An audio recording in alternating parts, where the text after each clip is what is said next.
Olá, alunos do 6º ano, aqui é a professora Karina de Geografia.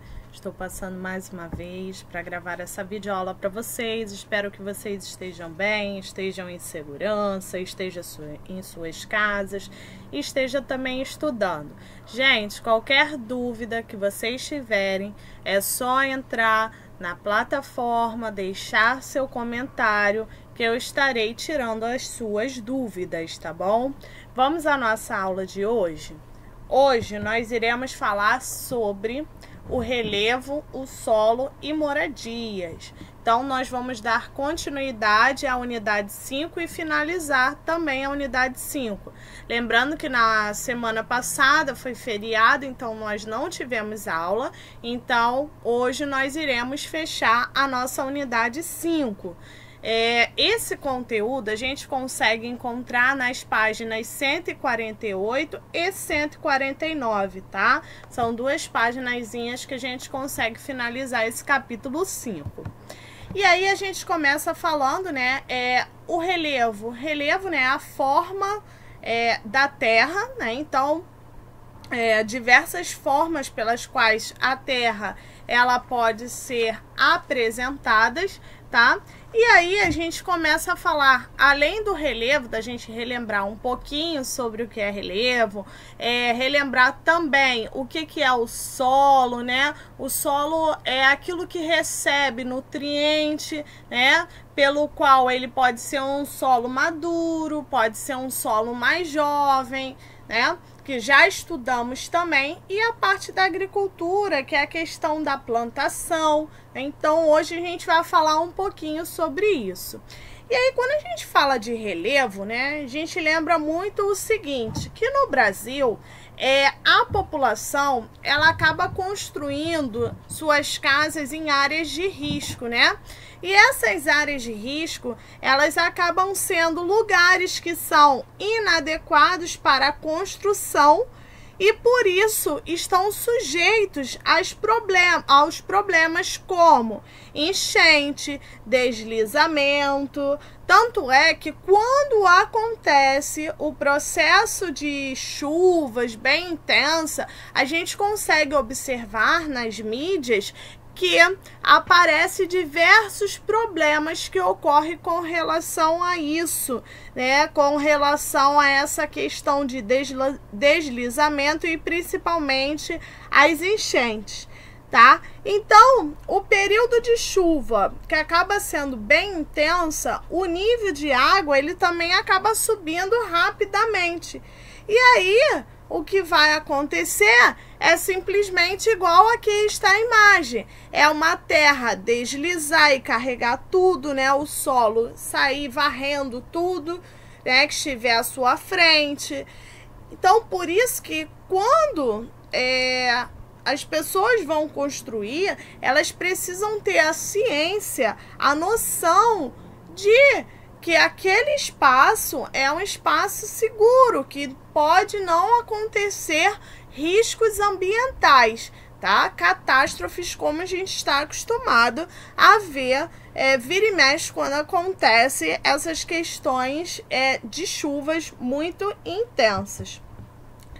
E isso ocorre não só por esse processo, né? Essas chuvas acabam ocorrendo com tanta intensidade que acaba dando esse processo de deslizamento, como também um rio, ele pode transbordar e provocar as inundações, né, de determinados lugares. Aí pode ocorrer também a enchente, né, que é um processo pelo qual também carrega a velocidade da água, ela acaba carregando tudo que ela vir pela frente, né? Então, as construções nessas áreas, elas podem ser também ter vários danos. Se vocês podem observar aqui nas imagens, a gente observa que, determinada cidade, né, ela está completamente alagada, né? Então, isso também pode ocorrer, as enchentes, por entupimentos de bueiros, né, que a água não tem por onde escoar, né? quando faz calçada, asfaltos, né, faz muitas ruas, o que acaba acontecendo? A água da chuva, o solo não consegue infiltrar, então ela acaba ficando impermeabilizado. E aí, essa impermeabilização acaba resultando na dificuldade para infiltrar a água dentro do solo, tá? Então, por isso que essa água ela vai acumular na superfície e vai alagar em determinadas regiões, tá? Principalmente em áreas onde são mais baixos os terrenos. Em lugares mais altos, obviamente, ela não consegue acumular, mas em lugares mais baixos acaba tendo essa facilidade maior em acúmulo dessa água.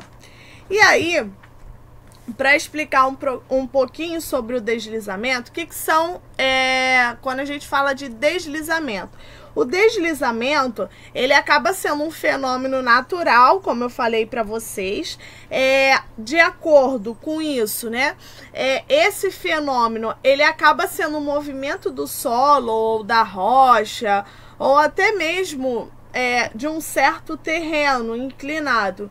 E ele vai deslizando, por conta dessa chuva, que acaba escoando bem rapidamente toda a encosta, né? Então vai carregando, vai lavando, né, o solo todo e vai trazendo para a encosta, né? E o solo encharcado, obviamente, ele vai escorregar para a parte da encosta. Chegando na parte da encosta, acaba sendo uma área de maior preocupação. Por quê? Devido ao impacto todo que o solo tem, né, que vem trazendo tudo, ele vai pegar no lugar onde ficou, que é a parte de baixo, que é a parte das encostas. E aí, acaba o quê? Tendo o deslizamento, que muitas das vezes acabou ocorrendo devido a construções irregulares, né? Devido à aceleração de ações humanas, que acaba provocando esse processo aí das encostas, tá?